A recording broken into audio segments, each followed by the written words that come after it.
Reexamining Christian Support for Israel, 6 calls for discernment in context. Many evangelical circles, there exists a fervent support for Israel. This support often manifests as political advocacy, prayers for Israel's prosperity, and the belief that such support prompts the blessing for the supporter, especially within the United States.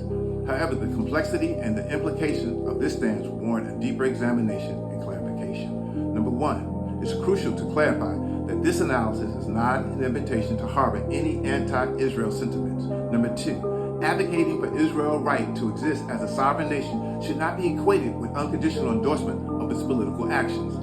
This distinction is important and merits further discussion. Number 3, the phrase, pray for the peace of Israel, derived from Psalms 122:6 and 9, is often cited in this context. However, understanding the original context reveals that this passage is not a directive to Christians, but a reflection on the significance of Jerusalem and its temple to Jewish exiles before the exilic period. While praying for the peace is noble, the text does not mandate Christians to pray specifically for Jerusalem, instead focusing prayers on the broader hope for peace, including the spiritual reconciliation offered through Jesus Christ, might be more in line with Christian beliefs. Number 4, the notion that supporting Israel automatically results in divine blessings is a misinterpretation. Scripture does not endorse a formula approach to receiving blessings. The idea that any form of support for Israel, regardless of the supporter's moral standing, guaranteeing prosperity, contradicts the biblical understanding of blessings. It overlooks nations and individuals' accountability to divine justice. Number 5, the popularity of support Israel theology among evangelicals who often excuse social justice concerns presents a paradox.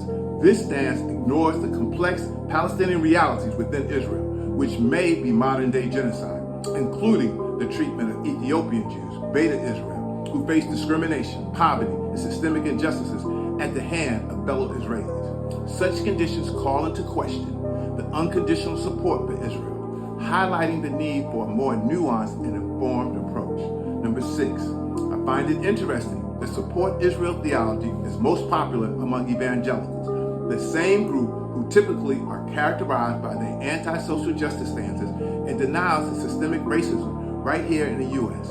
It's no surprise that unconditional support exists for a nation that is openly guilty also of economic discrimination, racism, and racial injustices against its black citizens. In conclusion, the theological basis for unwavering support for Israel among certain Christian groups lacks a solid scriptural foundation. Rather than espousing a doctrine that seeks personal blessings through political endorsement, Christians can better serve the principles of their faith by pursuing a deeper understanding of justice, peace, and reconciliation, both within Israel and globally. This approach aligns more closely with the teachings of Christ and his gospel message of love in Scripture. Let's rebuild the city. Agape always. Ashe.